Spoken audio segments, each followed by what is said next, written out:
दोस्तों, power of forgiving and ignoring ना इतना ज्यादा ये चीज जो मैंने आपको एक वर्ड बोला ना छोटा सा, ये इतना ज्यादा हेल्पफुल हो सकता है ना किसी के लिए कि हम सोच भी नहीं सकते।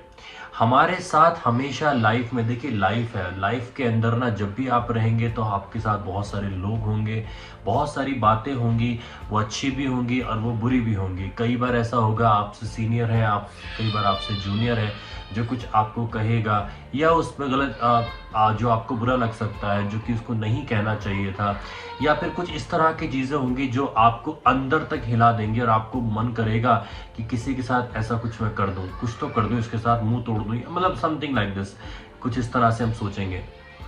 पर याद रखिए, ये जो मैंने आपको बोला है power of forgiving and ignoring, ये बहुत बड़ी चीज़ है। देखो, फॉरगिविंग में क्या आता है ना कि आप उस इंसान को इसलिए माफ़ कर देते हो क्योंकि आप वो स्ट्रेन, वो ट्रॉमा, वो उसका जो उसने दिया है वो लेना नहीं चाहते अपने सर पर। क्योंकि उसको अगर अपने सर पर लोगे ना तो पता है क्या होगा कि आपकी लाइफ में वो तो कुछ करके निकल गया, लेकिन आपकी लाइफ में ना ऐसे एक एंजाइटी, एक रेस्टलेसनेस रह जाएगी और आप परेशान रहेंगे कुछ 2 4 5 दिन, हफ्ता हो सकता है, डिपेंड करता है कि आप कितना किस चीज़ को सोचते हैं। ये एक ऐसा बैगेज है जो आपने सर पे उठा लिया और आप लेके चल रहे हो उसको, आपको अंदाजा भी नहीं है कि कितने दिन, कितने हफ्ते आप इसको लेके चल रहे हो। और उसकी वजह से आप क्या है, जो आपका जो स्माइल करने का तरीका है, जो आपके बात करने का तरीका है ना, वो भी बदलने लगा है क्योंकि आप वो प्रेशर ले रहे हो और हो सकता है उसको वो पल याद भी ना हो। इसलिए बेटर है कि आप उसे फॉरगिव करो, माफ़ कर दो। लेकिन साथ में दूसरा वर्ड है इग्नोरिंग, ये बहुत ज़रूरी है। अगर ऐसा कोई हमारे साथ करता है ना, उसको आप पब्लिकली इग्नोर करो। इग्नोर मतलब 4 लोग बैठे हैं, उसने कुछ कहा था, आप 3 से बात करो, उसी एक इंसान से बात मत करो। अभी जो इग्नोर आपका होगा ना, इससे क्या होगा, वैसे हो सकता है कि उसको शुरू में ना एहसास हो, लेकिन धीरे धीरे उसको लगे कि आप उसे पर्पसली इग्नोर कर रहे हो। ये चीज ना वो सोचने के लिए मजबूर करेगी उसको कि यार मैंने ऐसा क्या करा था। तब उसको एहसास होगा यार मैंने इसको इस तरह से बोला था जो कि गलत था।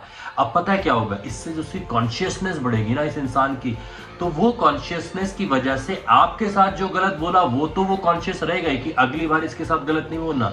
दूसरे के साथ बोलते हुए सोचेगा कि यार इस तरह से ना लोगों को बहुत ज्यादा बुरा लग जाता है, मुझे नहीं बोलना चाहिए।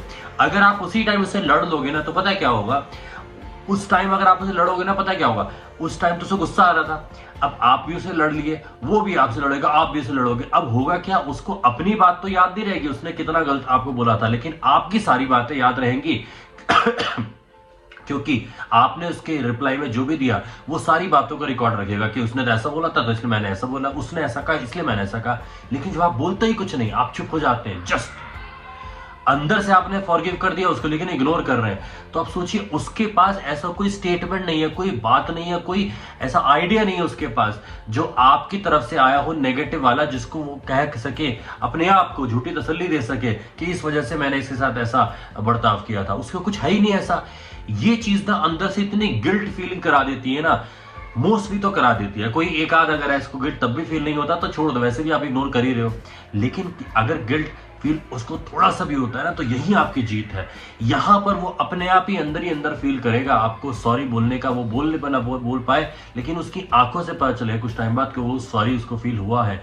और ये जो इंप्रेशन है ना, ये एवर लास्टिंग इंप्रेशन होता है, जो आप किसी को उसकी गलती का गिल्ट फील करा देते हो। और मैं कहता हूं इसी तरह से किसी इंसान के अंदर की जो बुराई है ना, जो उसका जो कड़वी सोच है, जो उसकी गलत एटीट्यूड है, उसको थोड़ा कम किया जा सकता है। मैं अपनी लाइफ में इस चीज़ को मानता हूँ और मुझे ऐसा लगता है इस चीज़ से मुझे काफ़ी फ़ायदा मिला।